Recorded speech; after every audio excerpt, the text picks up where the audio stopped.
¿Parto nomás, Javi? Y yo voy a ir aceptando a la gente, que hay algunos talleres que terminaron un poco más tarde, entonces puede ser que se empiecen a sumar personas en el camino. Bueno, bienvenidos ahí a los que se han ido conectando. Yo soy Valentina Rosa, subdirectora del Tenemos que hablar de Chile. Estamos acá con María José, la coordinadora de participación. Así que muchas gracias por el interés de abordar este tema de la participación ciudadana en la era digital. Vamos a abordar algunos aprendizajes que tuvimos, muchos aprendizajes en general que tuvimos solo a prueba y error. No es que vengamos a dar cátedra, sino a contar ahí de lo que nos pasó y lo que aprendimos también durante el 2020.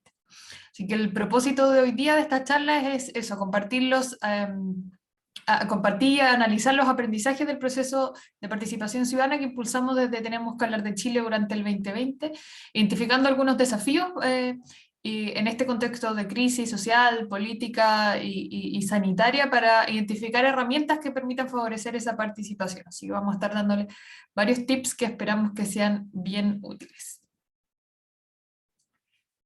Ahí les invitamos algunas recomendaciones para una buena comunicación. Si pueden prender la cámara, mejor para estar viéndonos. Uno siempre se comunica ahí también con las expresiones, con los gestos más fácil. Mantener ojalá el micrófono apagado. Si quiere alguno hacer preguntas, puede poner el levantar la mano al final o ir haciendo las preguntas por el chat, que también nos sirve mucho para ir leyéndolas en orden. Vamos a comprometernos con cumplir el tiempo de presentación y que podamos terminar a la hora también abordando no solo la presentación, sino que sus preguntas. Y les recomendamos usar el mismo nombre y apellido para acreditar su asistencia al taller y pueden renombrarse ahí los puntitos que salen en su cámara arriba a la derecha, que hay 3 puntitos. Entonces, ¿cómo gestionar e impulsar participación ciudadana digital, ciudadana en la era digital? Aprendizajes que tuvimos desde Tenemos que hablar de Chile, esta iniciativa colaborativa impulsada por la Universidad Católica, la Universidad de Chile y muchas otras organizaciones y universidades a lo largo de todo el país, porque es una tarea compleja y ahí uno siempre necesita más ayuda y también vamos a hablar de eso. Entonces, Tenemos que hablar de Chile lo definimos como una invitación al encuentro, una instancia colaborativa de conversación, de participación, de incidencia ciudadana, donde desde las universidades tratamos de poner a disposición el conocimiento, la maquinaria, la espalda de ambas universidades, pero esto no es otro estudio, no es para publicar otro paper, sino que es ante todo un espacio de participación ciudadana. Partimos nosotros en el 2020, a comienzos del año pasado, analizando distintos mecanismos de participación en Chile y en el mundo, y nos dimos cuenta que habían 3 grandes desafíos. Primero, la masividad. Me imagino que a todos ustedes, siempre que han participado o organizado un espacio de participación, hay una dificultad bien grande en la convocatoria. Uno quiere que participe mucha gente, que participen los que nunca participan, y que sea mucha gente la que está haciéndose parte de los procesos que organizamos, sea con el objetivo que sea, el territorio que sea, pero uno siempre quiere que mucha gente participe. Además está la dificultad de la representatividad, no solo queremos que muchos participen, sino que además no sea lo mismo de siempre, que aquellos que no saben, no pueden, que los horarios les complica, que desconfían, también puedan hacerse parte de estos espacios y que tengamos al menos, si no mucha representatividad estadística, al menos mucha diversidad. Y finalmente, la sistematización. Sabemos que es una dificultad bien grande tener la trazabilidad y la seguridad de que todo lo que se habló se analice, se sistematice correctamente y se haga parte de una participación de incidente, que se haga parte del debate público, que no solo quede en un buen encuentro o en una bonita conversación entre vecinos. Entonces, para responder a este desafío, al menos nosotros terminamos ofreciendo distintos mecanismos de participación. Veíamos que era difícil, al menos en ese minuto, estábamos todos aprendiendo recién a encontrarnos en un Zoom, y teníamos conversaciones digitales donde la gente se autoinscribía, pero nos dimos cuenta que era un grupo relativamente homogéneo y por lo tanto empezamos conversaciones a las que hemos llamado Chile a escala, porque queríamos que de verdad fuera una conversación a escala representativa de la sociedad chilena, y ahí salíamos a buscar y a invitar a mucha gente. Y además teníamos consultas, que eran encuestas temáticas a través de nuestra página web, que permitía que también aquellos que no tenían quizás 2 horas para participar de una conversación también pudieran en 15, en 20 minutos entregar su opinión respecto de distintas temáticas. Acá vamos a profundizar sobre el Chile a escala porque operativamente fue el más complejo, el que nos dio más dolores de cabeza y del que aprendimos más, así que por eso les vamos a mostrar un videito corto de qué se trataba y luego ahí los aprendizajes, tips, recomendaciones, etc.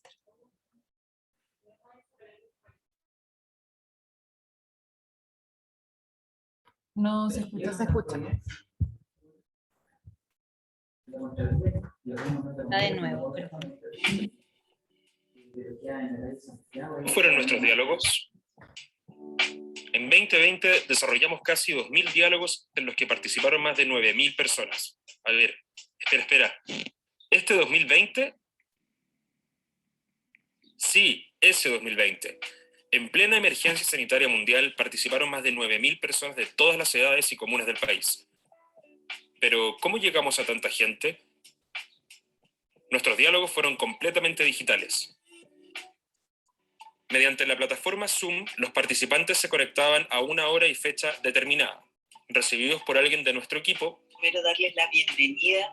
Conformaban grupos de 4 a 6 personas con la mayor diversidad posible respecto a género, edad y territorios.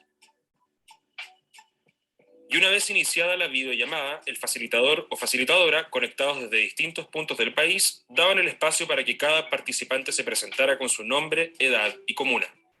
Daniel Chávez Castillo, de la comuna de Putaendo, ciudad San Felipe, Quinta Región Cordillera. La pregunta que comenzaba la conversación era: ¿cómo te has sentido en estas últimas semanas? He estado con tranquilidad, con sosiego. Creo que hay días buenos y días malos. Depende mucho de quizás de la contingencia nacional. Luego, se centraban en la pregunta madre de nuestra metodología: ¿qué hay que cambiar, mejorar o mantener en Chile? Y a partir de esa conversación, los participantes debían escoger uno de los temas planteados y después proponer formas para poder avanzar en ello y finalmente señalar cómo podían aportar cada uno como ciudadano o ciudadana. Creo que un poco de lo primero que yo mencionaba, que es la autoinformación. Creo que si uno parte informándose o educándose. La videollamada tenía una duración de casi 2 horas, en donde el facilitador o facilitadora registraba las opiniones, anhelos e ideas de los participantes en un tablero digital, lo que nos permitía mantener la transparencia y la trazabilidad de todas las opiniones compartidas. Luego de sistematizar las miles de conversaciones, llevamos estos resultados a quienes tienen el desafío de hacer mejores políticas públicas para Chile, desde los constituyentes hasta la presidencia, el Congreso y otros actores relevantes.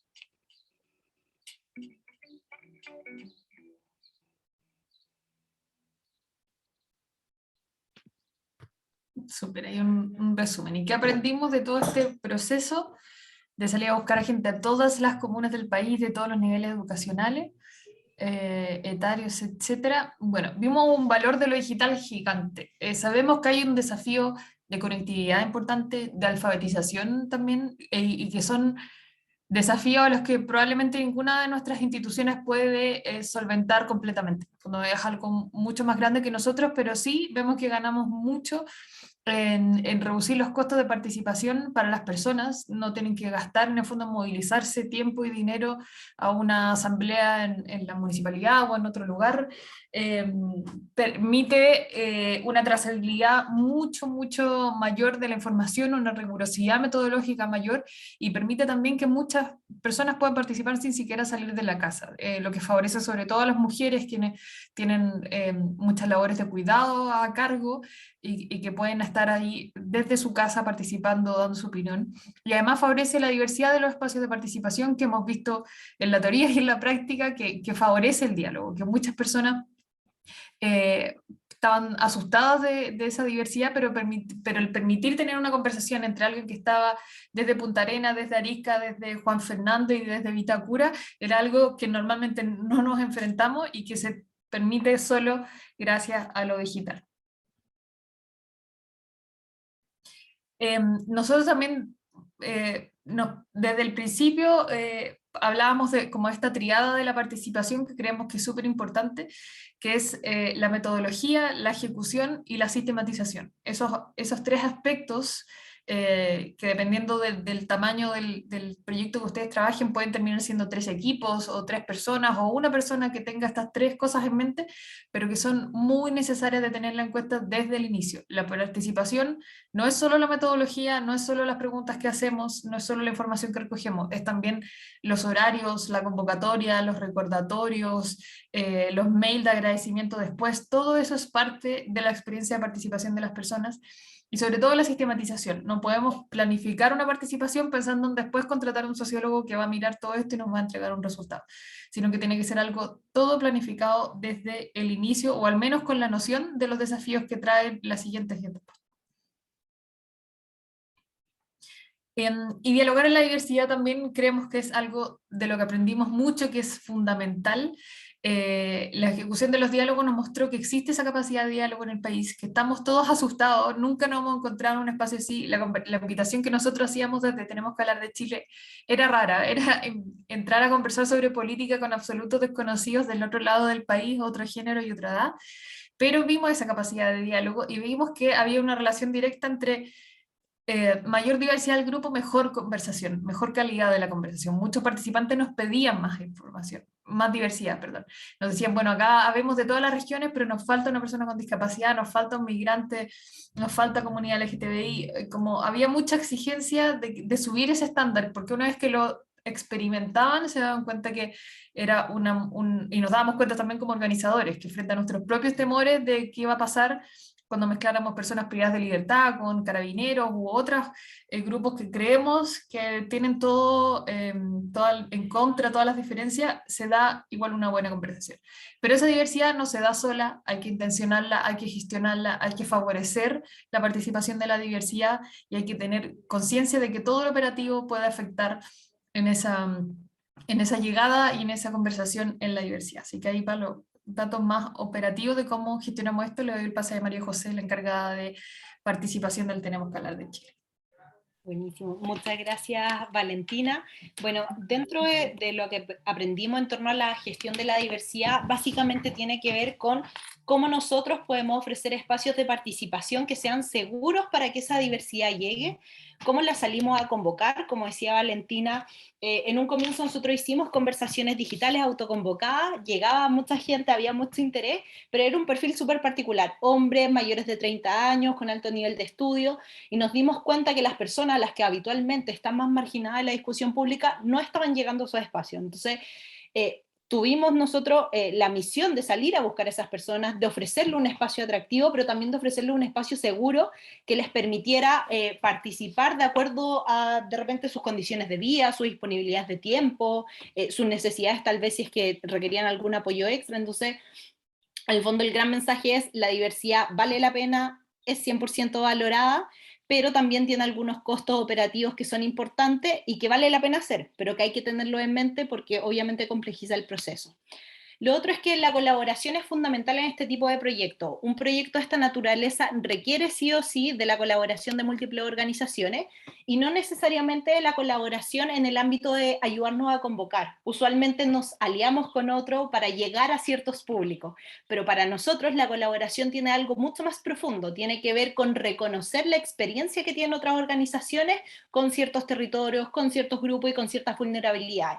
Solo para poner un ejemplo, cuando nosotros comenzamos a hacer este proceso de Chile a Escala, que era un proceso que buscaba ser diverso, inclusivo y transversal, básicamente nos reunimos con distintas organizaciones para que nos ayudaran a llegar a estos grupos, pero también para que nos ayudaran a ofrecer espacios acorde a las necesidades de estos grupos.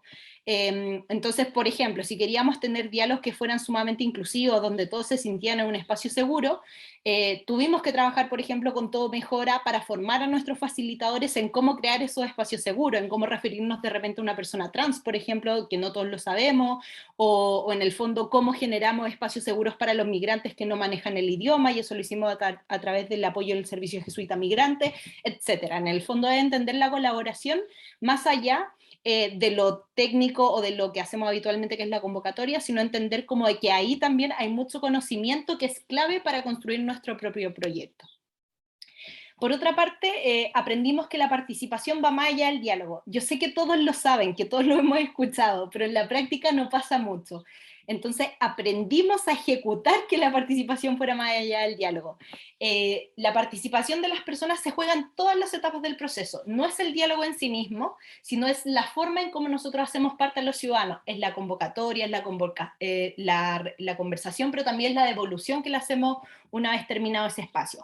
Y para tratar de entender que la participación no es un hito particular o una hora particular en la que forman parte los participantes, les queríamos mostrar este resumen que básicamente muestra el flujo de participación de una persona de Chile Escala. Básicamente parte con una invitación, pero la gran diferencia es que no solo te invitamos a participar, sino que también comprobamos al tiro los temas como más metodológicos, en el fondo si esa persona cumple o no con las características para formar de este espacio, pensando que esto era algo representativo, y por sobre todo es un espacio para detectar necesidades de esa persona. En el fondo nosotros les preguntamos, como esto era tecnológico, desde dónde se iban a conectar, desde qué tipo de dispositivos, si lo sabían utilizar, si tenían alguna necesidad, por ejemplo, en la cual requirieran apoyo para tener una participación efectiva. Estamos pensando, por ejemplo, personas que tengan visibilidad reducida, personas sordas, personas que no manejen el idioma, etc. Y una vez que hacíamos esa detección de necesidades, recién comenzaba el flujo de un participante de Chile Escala, donde obviamente había un proceso de compartir la información para que pudiera llegar a este espacio. Eso lo hacíamos de manera inmediata y especialmente a través de WhatsApp, básicamente porque nos dimos cuenta que es el medio más utilizado, es el medio más transversal dentro de los distintos niveles socioeconómicos. Entonces adaptamos todo nuestro proceso a esa plataforma. Teníamos espacios de soporte donde ayudábamos a las personas a buscar o encontrar el apoyo que ellos necesitaban para poder participar, espacios de fidelización donde no solo les recordábamos el evento, sino que también los motivábamos a participar, resolvíamos sus dudas y los ayudábamos a sentirse empoderados como personas que en verdad pueden contribuir a la discusión pública. Nos pasaba mucho que en los niveles socioeconómicos más bajos hay una especie de desesperanza aprendida, de que toda la vida te han dicho que tu opinión no importa. Entonces, ¿cómo hacemos a través de la fidelización que esas personas sientan que su opinión sí tiene un valor y que es importante que la puedan expresar? Y nuevamente después habían unos recordatorios que se hacían unos 10 minutos antes, básicamente porque todos tenemos otras labores en la vida y cuando no nos recuerdan tal vez próximo a la conversación muchas veces se nos olvida y no es que no queramos participar. Luego está la conversación misma, que es una conversación básicamente de 2 horas, donde conversamos sobre qué cambiar, mejorar o mantener en Chile y otras preguntas más. Y después de eso el proceso no acaba, el proceso continúa. Había una etapa de agradecimiento donde se comparten todos los insumos que se generaron en esta conversación, pero también viene una parte de devolución donde empezamos a contarle todo lo que se está haciendo con esos resultados. En el fondo, esto fue lo que salió de tu diálogo, esto fue lo que salió ya de todos los diálogos que se analizaron, y esto es lo que estamos haciendo. Estamos yendo a tales reuniones, estamos presentándoselo a tales actores que son importantes a nivel social, y también hacemos parte de esa devolución en la medida de lo posible. Entonces también, por ejemplo, invitamos a los mismos participantes a que algunos de ellos pudieran explicar los resultados, por ejemplo, a través de un reportaje que se hicieron en Canal 13, donde eran los mismos participantes los que explicaban los resultados finales del informe. Reconociendo obviamente la autoría que este conocimiento no lo generó el proyecto, sino que lo generaron los participantes de este espacio de conversación. Lo otro es que aprendimos a crear un plan de trabajo centrado en las personas. Los horarios que escojamos, los mecanismos que utilizamos para la difusión y las preguntas que nosotros utilicemos para la conversación, querámoslo o no, van a determinar quiénes pueden ser parte de este espacio. Entonces, por ello, nosotros creemos que es fundamental diseñar un plan de trabajo que esté centrado en las personas. Muchas veces nosotros ajustamos el plan de trabajo a nuestros horarios laborales o a nuestras competencias, o de repente a la disponibilidad de recursos que tenemos en la organización. Bueno, acá hicimos todo lo contrario, es qué es lo que necesita la gente y cómo nosotros nos ajustamos a ese proceso, incluso, que no quiero decir que esto esté bien, pero incluso sacrificando nuestros propios espacios y tiempos personales. Y lo otro que aprendimos es que no solo aprendimos a planificar pensando en las personas, sino que también aprendimos a planificar con las personas. Enfrentamos múltiples desafíos durante el proceso de ejecución de los diálogos. Uno de ellos tiene que ver con la participación de hombres en edad productiva, era muy baja en algunos momentos del proceso, y en vez de nosotros ofrecer al final la solución, porque no nos estaba resultando, salimos a preguntarle a ellos, bueno, ¿cómo nosotros nos adaptamos a sus necesidades para que ustedes puedan ser escuchados y puedan tener un espacio de conversación? Entonces eso para nosotros es un tema bien importante, y también lo hacemos desde un enfoque comunitario. No podemos solo hacer procesos de participación diversos, de verdad que es sumamente complejo, y en ese reconocimiento de que no podemos solos, creemos que en la comunidad hay un gran aliado, en los vecinos, en los amigos, en los nietos, en las parejas, como ellos tal vez nos ayudaban a llegar a personas que tenían un mayor nivel de alfabetización digital o que no tenían acceso a conexión, etc. Otro gran aprendizaje que tuvimos tiene que ver con el manejo de la incertidumbre. No podemos manejar aquello que no depende de nosotros, y por eso uno de los grandes aprendizajes fue aprender a convivir con esta incertidumbre y diseñar también procesos que se ajusten a la incertidumbre. Ahí les voy a mostrar un ejemplo concreto. Y lo otro es que la incertidumbre no solo afecta al equipo que coordina un evento. Usualmente siempre decimos como no, el encargado de organizar tal seminario, el que está más nervioso de chuta, ¿quién llegará? ¿Cuándo llegará? ¿Funcionará todo bien? Pero los participantes también tienen mucha incertidumbre sobre cómo va a ser el espacio de conversación, si realmente el resto de los participantes va a validar su opinión, si en el fondo tiene los conocimientos necesarios. O sea, esa incertidumbre permea tanto al participante como al equipo. Respecto a diseñar espacios que nos permitan convivir con la incertidumbre, les quiero dar un ejemplo concreto. Nosotros partimos realizando conversaciones digitales de la manera más tradicional. En el fondo convocábamos distintos horarios, queríamos que 4 o 6 personas estuvieran en esas conversaciones, entonces convocábamos a 10 pensando que algunos obviamente no iban a llegar, pero el problema es que pasaba lo que está acá. Nuestra metodología decía que no podían ser ni menos de 4 ni más de 6 personas para que realmente hubiera un diálogo y una conversación. Nos pasaba que en algunos grupos se inscribían 10 personas, pero llegaban 2, entonces el evento tenía que ser suspendido. En otros grupos llegaban 5, por ende se podía realizar, pero en otros llegaban 10, y tampoco se podía realizar un grupo, o si se realizaba se tenía que dividir en 2, y eso obviamente hacía que la conversación estuviera hecha bajo ciertos parámetros de estrés. Y fue complicado, y estuvimos acá harto tiempo viendo, bueno, ¿y cómo lo hacemos? Porque no podemos saber, por mucho que nosotros sepamos que nuestra tasa de participación es en promedio un 30%, nunca vamos a tener la certeza de cuándo o cuántas personas van a llegar en cierto horario. Entonces lo que hicimos fue al revés. ¿Por qué no trabajamos sobre las personas que llegan, y luego sobre esas personas que llegan dividimos los grupos y creamos espacios de conversación que además puedan ser diversos territorialmente, por género y lo demás? Y esa es solo una manera de cómo nosotros lidiamos, entre comillas, con la incertidumbre, y logramos formar procesos que respondieran a la incertidumbre. Entonces, sabíamos que el diálogo sí o sí se iba a realizar, porque estábamos trabajando sobre los que convocamos, o sea, sobre los que llegaron y no sobre los que convocamos. Otro aprendizaje que en general nos suelen preguntar tiene que ver con el tema de las herramientas y las plataformas de conversación. Para nosotros el primer gran aprendizaje es que se puede realizar un proceso de participación ciudadana con muy bajos recursos, porque existen muchas herramientas que se pueden utilizar para ese proceso. Y el gran aprendizaje es que no siempre hay que pensar en las herramientas que están creadas para ese diseño. Hay que ampliar la mirada para poder descubrir otras oportunidades o otras potencialidades que puede tener una herramienta. Solo para poner un ejemplo, nosotros comenzamos en abril del año pasado, cuando todavía casi nadie conocía Mentimeter, cuando muchas herramientas de estas eran desconocidas, desarrollando diálogos e investigación social, porque básicamente eso es lo que hacemos a través de Mentimeter. Y a través de ello empezamos a sistematizar la información, a generar conversación, etc. Lo mismo con que no es necesario tener una herramienta específica para un objetivo, sino que también se pueden inventar nuevas herramientas a través de la conexión de distintas plataformas que ya existen. Y que es algo que tiene mucho potencial, que es de muy bajo costo, pero que habitualmente la gente no suele hacer. Y obviamente cuando hay recursos, tiempo, siempre un desarrollo propio también se valora, pero no es una necesidad. Se puede hacer participación como con muy, muy pocos recursos. Respecto a las plataformas, que es algo que siempre nos preguntan, acá les quisimos poner un mapeo más o menos de lo que nosotros usamos.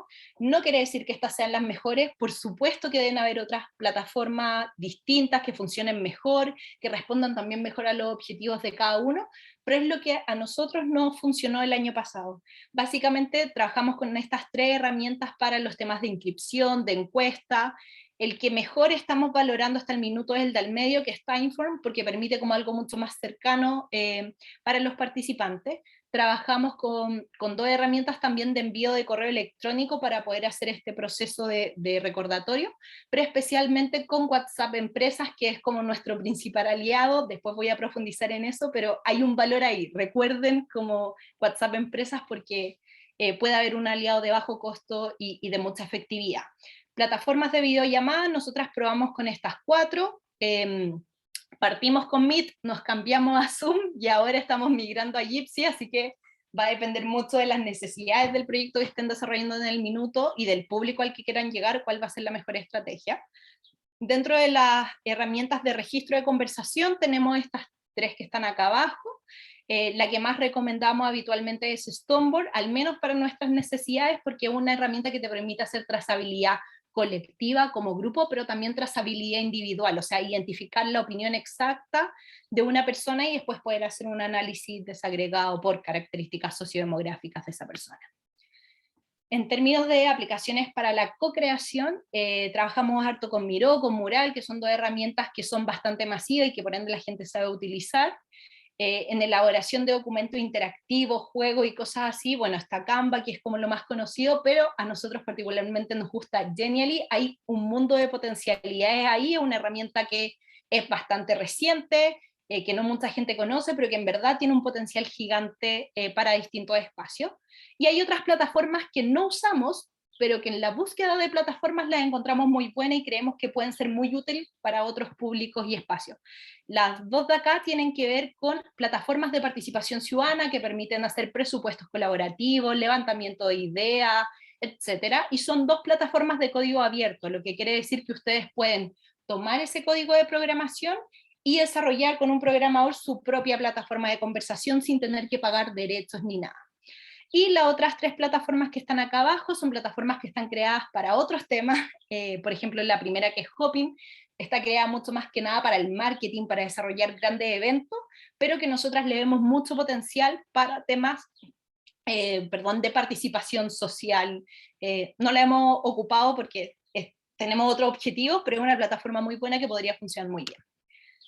Eso. Y por otra parte, contarles un poco WhatsApp Business. Como les decía, uno de los mecanismos más transversales socialmente para poder gestionar información tiene que ver con WhatsApp. Todos, nivel socioeconómico medio, bajo, alto, en general, tienen WhatsApp o viven con alguien que maneja un WhatsApp. Entonces, nosotros particularmente ocupamos toda la gestión de la información a través de este canal, lo conectamos con Google Sheet, o bueno, también se puede conectar con Excel, y desarrollamos un sistema para poder enviar recordatorios, para poder compartir enlaces, etcétera, a través de estos enlaces que están acá, que pueden ser muy, muy útiles. Después, obviamente, desarrollamos algo más sofisticado, tenemos nuestra propia intranet que manda mensajes, algo mucho más maravilloso, pero lo que quiero decir es que se puede, o sea, todo lo que ven acá no requiere ni un solo peso y podría ser utilizado para poder hacer participación ciudadana y especialmente para poder convocar, recordar y mandar información a los participantes. Y por último, que acá le quiero dar el pase a Valentina, es que la participación de nada sirve si va a quedar guardada en un escritorio. La incidencia es clave en cualquier proceso de participación ciudadana y ahí es que quiero que Valentina pueda contarle un poco qué es lo que hemos ido haciendo durante los últimos meses y qué aprendizaje hemos tenido. Y ahí, bueno, para que la participación sea lo más incidente posible, que uno también tiene responsabilidad en analizar, en sistematizar la información de la forma más rigurosa posible y en poder llevar esa información al debate público. Desde el Tenemos que hablar de Chile, como salió en el video, nos hemos juntado con el presidente, los constituyentes, los centros de estudio, editores de medios, directores de ONG, un montón de gente, porque creemos que mucha gente tiene que escuchar esto, fue nuestro compromiso con los participantes. Y como dice ahí en la primera línea, la deuda principal es con los participantes. Nosotros primero hicimos el trabajo de juntarnos con varios de los participantes, contarles qué era lo que estaba saliendo, si les hacía sentido lo que había salido en su grupo, y estarles contando también qué está pasando con la incidencia, con quiénes nos hemos juntado en nuestra página. Se puede ver ahí las fotos de todas las reuniones que hemos tenido, y también les mandamos información de vez en cuando de qué hemos hecho con la información que ellos nos compartieron mediante las reuniones y los diálogos que tuvimos. Al intentar llegar a distintos públicos, entiendo que la participación que cada uno de ustedes pueda haber tenido o organizado quizá tiene la misma cantidad de gente como público o menos, pero hay que identificar ese público al que uno quiere llegar, identificar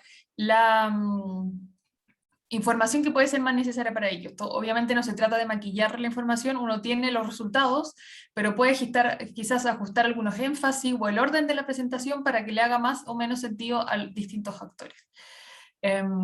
Hablar con la mayor cantidad de personas posible para nosotros fue muy relevante. Exponer nuestros resultados a distintos actores nos dice también mucho de nuestros resultados. Vemos qué preguntas genera, qué reacciones genera, a qué personas le hacen sentido qué parte de lo que estamos contando.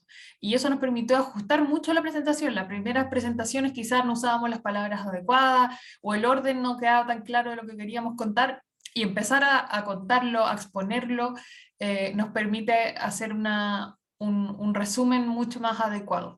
Entonces uno no puede terminar con, el resultado de la participación, colgarlo en su página web o generar sobre el informe y quedarse ahí, sino que esto se gestiona para que se haga parte de la toma de decisiones. Y nosotros, esto ya es parte de nuestro sello, pero siempre lo recomiendo, es que nosotros buscamos la diversidad en todas las instancias. Entonces también hicimos de muchas exposición de resultados un diálogo diverso en sí mismo. Los primeros resultados, por ejemplo, hicimos una reunión con el fiscal nacional, la presidenta del Senado, empleadas domésticas, pescadores, dirigentes vecinales, para que ellos también escucharan entre ellos las reacciones a los resultados que nosotros teníamos, y que fuera una conversación diversa, la misma presentación de resultados. Y apuntar ojalá elementos que permitan construir puntos de consenso. No todo le hace sentido a todo el mundo, no se puede rescatar todo y transformar todo lo que sale de nuestro proceso de participación en un proyecto de ley o en una indicación, pero sí hay algunas cosas que podemos rescatar que le hagan sentido a distintos sectores y tratar de empujar esas para avanzar en las soluciones que salieron como necesidad del proceso participativo. Y bueno, por último, siempre cuando vamos con Valentina a alguna reunión o alguna como conversación informal con personas que trabajan organizando espacios de participación o que quieren organizar a futuro espacios de participación, nos preguntan y nos dicen explícitamente: dame un dato, ¿qué es lo que me diríais sí o sí si es que yo te pido como alguna recomendación para trabajar temas de participación? Y ahí es que con Valentina elaboramos esta lista que tenemos acá, que básicamente es contarles que vale la pena invertir en la experiencia. Usualmente nos quedamos centrados, insisto, en el diálogo, en el evento mismo, y la verdad es que la experiencia es mucho más que eso. El diálogo es el 10% de la experiencia que tiene el participante. Entonces, dedicarle tiempo a pensar incluso qué palabra va dentro de un mensaje de texto puede marcar la diferencia de si esa persona participa o no, de cómo ve y percibe la invitación, de si entiende o no lo que hay que hacer, etc. Entonces, invertir en la experiencia vale la pena.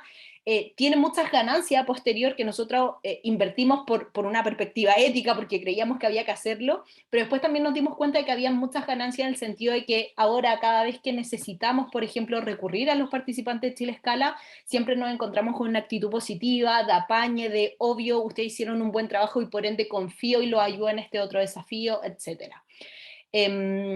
Lo otro es que también en el fondo creemos que es importante escuchar a los participantes. Como les decíamos hace un par de diapositivas atrás, no podemos construir solo este proyecto, es un desafío sumamente complejo, nadie conoce todas las realidades que existen a nivel país y por ende necesitamos escuchar a los participantes para conocer sus necesidades, pero también para conocer sus propuestas de cómo podríamos resolver esas necesidades.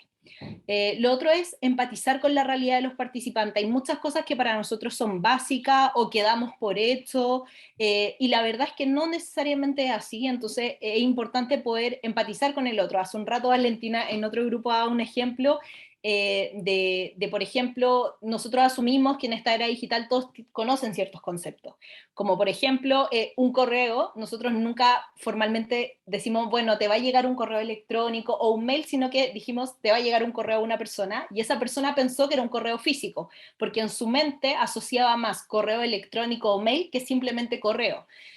O cuando alguien nos pregunta, oye, pero ¿cómo me conecto a Zoom? Y uno le responde, tienes que apretar el enlace. Bueno, no necesariamente la persona sabe lo que es el enlace, entonces es súper distinto si yo le digo, mira, en el mensaje que te mandé hay unas letras en color azul, esas letras las tienes que presionar y va a pasar tan cosa. Y esa empatía de sentir como de, chuta, cómo se está frustrando esa persona, nos hace a nosotros también mejorar nuestros procesos de comunicación, también mejorar los procesos de, de selección de herramientas, de qué herramienta vamos a utilizar la próxima vez, etc. Lo otro es aprender a comunicar. La comunicación es clave, tenemos que aprender a comunicar en simple lo que es complejo, hay un ejercicio importante de transposición didáctica ahí, y marca la diferencia. De repente, de verdad, la gente ve la comunicación como, bueno, tengo que mandar una invitación, la redacto y listo. Nosotros perdíamos, entre comillas, para otras personas, mucho tiempo en lo comunicacional, en pensar hasta la última palabra que le estamos poniendo ese correo electrónico, en cómo se va a ver, en cómo se ve desde un celular, desde un computador, y la verdad es que vale la pena, cuando uno le pone como harto empeño en poder comunicar bien, en crear un mensaje atractivo, en que el mensaje sea claro, se nota la diferencia. Lo otro es, hazlo ahora, la inmediatez importa. Cuando uno a un participante le dice, te va a llegar una invitación al correo electrónico, el participante no espera que sea al día siguiente o en una semana más, espera que al cortar la llamada ese correo ya esté. La inmediatez es demasiado importante para que la gente se pueda coordinar y es algo que valoran y que buscan, entonces hay que ponerle gana ahí. También el tema de menos mail y más WhatsApp, ya lo comentaba hace un rato, WhatsApp es lejos la herramienta más transversal en términos de comunicación, entonces nosotros nos agarramos mucho de eso, utilizamos mucho WhatsApp web, y hacíamos muchas cosas por ahí, no solo la invitación, sino también los recordatorios, la devolución de información, etc. Y lo bueno de WhatsApp es que también te permite crear un canal de conversación mucho más humano y cercano con la persona y algo que permanece en el tiempo. Lo otro, utilizar recordatorios. Los procesos de participación ciudadana en general suelen convocarse con un par de días de anticipación cada uno de los eventos, y si no recordamos a la persona que tiene agendado un evento, la cotidianidad puede hacer que se lo olvide. No quiere decir que le interese menos participar, simplemente que muchas veces estás haciendo otras cosas y se te puede olvidar. Ahí encontramos el punto perfecto de 10 minutos antes, un recordatorio clave para que la gente se puedan conectar, porque te permite ir a hacerte un café o hacer alguna acción, volver y conectarte, pero si ya la avisas con 30 minutos, se te puede volver a olvidar. Entonces, es un gran aprendizaje que tuvimos. Lo otro, utilizar plataformas responsivas, plataformas que se puedan ver tanto en el celular como en el computador. La gran mayoría de las personas, sobre todo en niveles socioeconómicos medios y bajos, se conecta por celular. Entonces, si la plataforma que estamos escogiendo solo funciona en computador, y quieren trabajar con ese público, no es la plataforma. Creo que es súper importante que pensemos en eso, porque muchas veces nosotros, solo por la selección de la plataforma, podemos estar marginando a un público no menor. Lo otro es la autoadministración ante todo. Cuando nosotros queremos hacer un proceso de participación ciudadana, vamos a tener sí o sí un montón de aprendizajes, según el objetivo que tengamos, la herramienta, etc. Para poder responder a esas necesidades que van surgiendo en el día a día, es necesario que nosotros tengamos como el poder de tomar decisiones y el poder de hacer modificaciones minuto a minuto. Si yo tengo que pedirle a un tercero que me cambie una palabra, si yo tengo que pedirle a un tercero que active un correo, obviamente ese proceso se va a hacer más lento y va de una u otra manera a repercutir negativamente dentro del proceso. Entonces, para nosotros fue clave autoadministrar todo, que nosotras, si bien teníamos después una plataforma súper sofisticada, no teníamos que pedirle al programador que hiciera tal cosa. Yo podía entrar a la plataforma, hacer los cambios y en 2 minutos el problema ya estaba resuelto. Lo otro es que siempre van a surgir ideas como, ¿existirá la forma de hacer esto? ¿O habrá alguien que haya hecho esto antes? ¿O podremos hacer esta otra cosa? Bueno, todo alguien ya lo pensó, las respuestas en general siempre están, o al menos en alguna medida, entonces nosotras somos adictas a YouTube, a buscar APIs como por todos lados, de cómo podemos integrar distintas herramientas, etc. Y lo último, nosotros siempre prototipiamos y testeamos todo lo que hacemos. Por ejemplo, hace un par de meses lanzamos un chatbot que busca contribuir al proceso constituyente, y si bien al principio partimos con el diseño tradicional de un flujograma, como primero la gente va a ir acá, luego va a pasar por estas fases, antes de que eso se fuera a la empresa que iba a programar en el fondo el chatbot, lo testeamos en una herramienta paralela, lo creamos, nos pusimos a jugar con él y íbamos viendo como, chuta, en verdad esto que pensamos que en el papel está súper bien, a la hora de jugar con el bot no funciona y lo tuvimos que cambiar. Y es un proceso bien largo, pero que de verdad vale la pena invertir. Eso en términos generales. Con Valentina obviamente podríamos estar acá hablando horas, tenemos un tiempo limitado, quisimos hacer un resumen, pero ahora la idea es poder tener un espacio para las palabras. Solo contarles que hoy no le podremos contar de los resultados de Chile Escala, pero sí nos gustaría que tal vez pudieran conocerlos cuando tengan ahí un ratito libre. Así que les dejamos 2 QR para que puedan descargar el informe final del proceso que cuenta un poco lo que hicimos y cuáles fueron los resultados, y otro código QR donde podrán ver una serie de reportajes donde los mismos participantes de Chile Escala cuentan estos hallazgos que nosotros descubrimos al analizar los diálogos ciudadanos. Eso.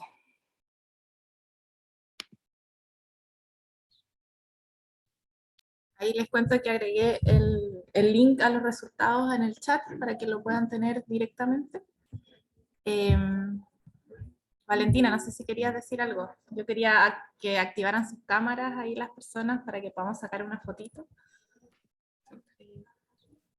Ahí pueden seguir con las preguntas. Buenísimo. Ahí, bueno, la idea era poder hacer un resumen para que tuvieran más que nada espacio para poder preguntar. Ahí todo lo que quieran, bienvenido es. Pueden abrir sus micrófonos aprovechando que somos poquitos, lo que deseen. Hola, buenas tardes. Hola, Juan Carlos. Hola, Juan Carlos. Oye, muy interesante la plataforma y a lo que se ha llegado, pero hay un tema que todavía no me logra convencer en cómo generamos la vinculación. O sea, existe la participación, puede llegar a una propuesta ciudadana, pero cómo eso va a ser vinculante para que se transforme en una política pública real y efectiva, que se está levantando desde un territorio X o región X, por género, llámalo como tú quieras. Pero cómo generamos o cómo tratamos de que el gobierno, da lo mismo gobierno de turno, tome esa herramienta que sale desde la ciudadanía y que sea vinculante. Sí, ahí eso es súper relevante para los participantes y yo creo que es súper necesario ser transparente con las expectativas también y los alcances del proyecto. Nosotros siempre tratábamos de decirlo, nosotros no somos una instancia pública, ni el Congreso, ni una actividad del gobierno, y por lo tanto nosotros no podemos meter mañana un proyecto de ley, una indicación y hacer que esto sea vinculante. Pero sí queríamos que fuera una participación incidente. Y para eso, como nosotros en el fondo no tenemos la capacidad nosotros de generar ese cambio, sí hacíamos toda la incidencia, y para eso tenemos un equipo bien grande de cientistas políticos, pidiendo reuniones, viendo qué va el proceso, qué se puede transformar en una indicación, con quién hay que juntarse. En el fondo, no todos los procesos de participación ciudadana van a tener la capacidad de ser vinculantes, eso es parte de ello, y es importante transmitírselo a los participantes, y no por eso deja de ser menos válida la participación. Pero no por eso tampoco hay que soltar el esfuerzo de hacer que eso sea parte del debate público, y ahí, como decía, nosotros tenemos un equipo dedicado a eso, viendo qué actores podría hacerle más sentido algo de lo que estamos generando, conversarlo, cómo se puede transformar eso en una propuesta concreta, pasarle los insumos que sean necesarios. Hay muchas veces, hay mucho de nuestro contenido que son sueños, que son anhelos, pero cuando uno sobre todo llega a participación que quizás es más concreta, hay que ser capaz, el organizador, el que sistematiza, el equipo de incidencia, ojalá hacer la pega lo más fácil posible al tomador de decisión, transformarlo en lenguaje legislativo, transformarlo en una propuesta de indicación, para que eso pueda transformarse realmente en un cambio, en propuesta de política pública, en una ley, etc. Pero como decía, creo que los esfuerzos van más allá de si uno tiene esa capacidad, como hay que hacer ese esfuerzo para que realmente se tomen en cuenta, entendiendo que no todo siempre va a ser participación vinculante. Ahí solo sumar a lo que ya comentaba Valentina, que si bien nosotros no podemos asegurar que esto va a ser vinculante, sí, cuando desarrollamos un proceso participativo como diverso, inclusivo, pero por sobre todo también representativo, la posibilidad de hacer incidencia también aumenta mucho, porque en el fondo la recepción de quienes toman las decisiones es súper distinto cuando uno le dice, ojo, esto es representativo de la realidad chilena, está hecho con mucha rigurosidad metodológica, están estas 2 universidades detrás que en el fondo dan soporte y aseguran cierto estándar dentro de los procesos, que decir, bueno, hicimos un proceso donde en verdad es más o menos sesgado, en verdad participó más público, por ejemplo, de NC alto, que es algo que suele pasar dentro de los espacios de participación. Entonces, creo que en el fondo no podemos asegurar, pero sí podemos mover un poco la aguja para que efectivamente se tomen en cuenta algunos de estos elementos y voces que son relevantes para la sociedad. En el fondo yo creo que el mayor aporte es instalar el tema en la discusión pública. Eso sí tal vez podemos asegurar, no así la incidencia. Eso, no sé si hay más dudas, consultas, lo que quieran preguntar. Hay muchas cosas que no abordamos, por ejemplo, que tienen que ver con el rol de los facilitadores. Tenemos ahí también como harto bagaje y conocimiento de cómo también estos facilitadores, que son personas que si bien son profesionales habitualmente en las ciencias sociales, como capacitados para generar espacios de conversación, también son personas, y nos pasó mucho algo que nunca tuvimos contemplado, que era cómo dar soporte y acompañamiento a los propios facilitadores. Les debe pasar mucho a quienes trabajan en el servicio público, que cuando hacen espacio para recoger necesidades de la ciudadanía, también recogen sus historias personales de manera implícita. Las personas no se desagregan de su experiencia, y eso es sumamente fuerte también, estar escuchando todos los días como el sufrimiento y los dolores de las personas, y eso requiere un apoyo, un acompañamiento. Nosotros incluso tuvimos que poner ahí un psicólogo que ayudaba también a canalizar esas emociones que recibían los facilitadores. Entonces, ahí lo que quieran ir preguntando podemos ir profundizando. Disculpa, pucha, tengo problemas para encender la cámara, pero igual quiero hacer una consulta. Mira, no Estamos pude, bien, Tatiana. sí, no pude tomar si bien me conecté al inicio, no le pude poner atención desde el inicio, pero a lo mejor tocaron el tema y quería consultarles, disculpen si redundo, quería consultarles cómo lo hicieron o sea, el cambio entre antes de la pandemia y post pandemia. Eso es cómo fue porque, bueno, yo igual trabajo en un área, entre comillas, durante la pandemia me estoy haciendo cargo de un área de participación ciudadana que donde yo trabajo estaba, por decirlo, en stand-by, ¿ya? Y durante la pandemia yo regresé de mi postnatal y comencé a ver el tema de participación ciudadana y ha costado un montón que la gente se vuelva a reunir. Y está el tema de la brecha digital con muy poquitas personas, pero lo está. Pero aún así, incluso uno podría decir que ya este año uno podría estar acostumbrado al tema a las reuniones online. Aún así se mantiene difícil. Entonces quería ver cómo hicieron ese paso. Es todo Si es un que me puede- desafío, Tatiana. Claro. Nosotros, la verdad, partimos planificando antes de la pandemia y no habíamos ejecutado todavía. Teníamos todo planificado para hacerlo presencial, para viajar ahí por todo Chile, movernos, hacer encuentros presenciales, pero nosotros queríamos partir en abril y bueno, como el 16 de marzo llegó la pandemia, entonces tuvimos que adaptar. Los testeos que ya habíamos hecho para lo presencial sí nos sirvieron para darnos cuenta que no es llegar y pasar lo mismo a un Zoom. O sea, nos dimos cuenta que los grupos tenían que ser más chicos. En presencial uno puede juntar 10 y 12 personas, en lo digital ojalá no más de 6. En lo digital también los silencios, los ratos muertos son como mucho más, ponen nerviosos a todos, entonces mejor hacer unas 2, 3 grandes preguntas que puedan servir para que todos hablen, en vez de muchas otras preguntas que en lo presencial quizás sí da para generar varias preguntas, que todos levanten la mano y avanzar más rápido, pero en lo digital no se puede hacer eso. Entonces yo creo que por eso no es factible digitalizar exactamente lo que uno hacía en presencial. La experiencia no es la misma, hay que ajustar varias cosas. Y el facilitador también, por facilitador tiene que tener las habilidades de facilitación que tenía en lo presencial, pero también manejarse mucho en lo digital. Si una persona en los primeros 3, 5 minutos no logra conectar el micrófono, se va a ir.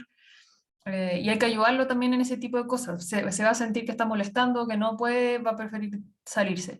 Y ojalá no perder a nadie por ese tipo de cosas, sino que si alguien quiere participar pueda hacerlo. Entonces también hay que tener un facilitador que se maneje en esas cosas o un equipo de soporte que pueda ir facilitar que todos son problemas que todos nos pasan, no solo la gente con poca educación formal, sino que a todos a veces nos enredamos, que no nos funcionó el link y ese tipo de cosas, y que haya gente tratando de solucionar eso. Ahí solo comentar que nosotros respecto a tu pregunta, no hemos migrado ahora a lo presencial, seguimos en lo digital, básicamente por el objetivo de nuestro proyecto. Valoramos mucho la diversidad y lo digital nos permite generar estos espacios diversos donde hayan personas de distintas regiones. Pero entiendo que va a depender mucho del objetivo de cada organización y sí creo que hay una oportunidad de revivir lo presencial. La gente está un poco cansada de lo digital, lleva muchas horas conectados algunos a Zoom o a distintas herramientas de plataforma, entonces ofrecer algo presencial tal vez sí puede ser una buena estrategia para los entornos más locales, donde puede manejar en el fondo los aforos y cosas de ese estilo. Para un proyecto de la envergadura de nosotros es complejo por temas de aforo y otras cosas más operativas, pero quizás en otros espacios se puede hacer y puede ser un buen momento. La gente quiere volver a la presencialidad. Muchas gracias. De nada.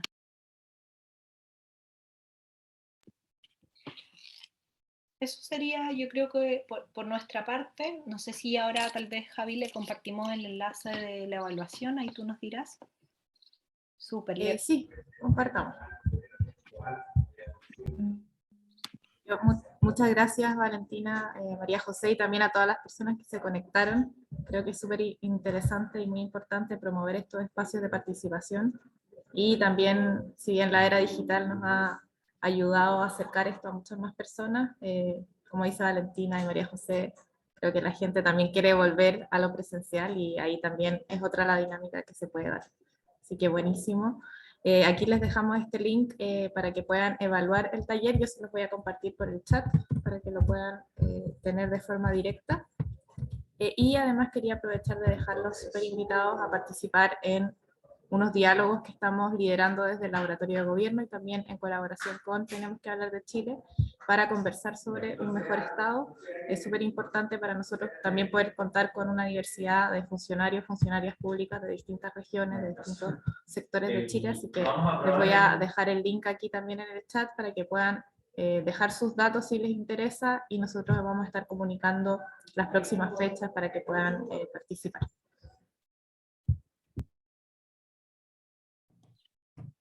Súper, ahí para que nos puedan dar el feedback en la evaluación, inscribirse a estos otros diálogos. Y con eso y nosotros nos despedimos. Muchas gracias por el interés y el tiempo.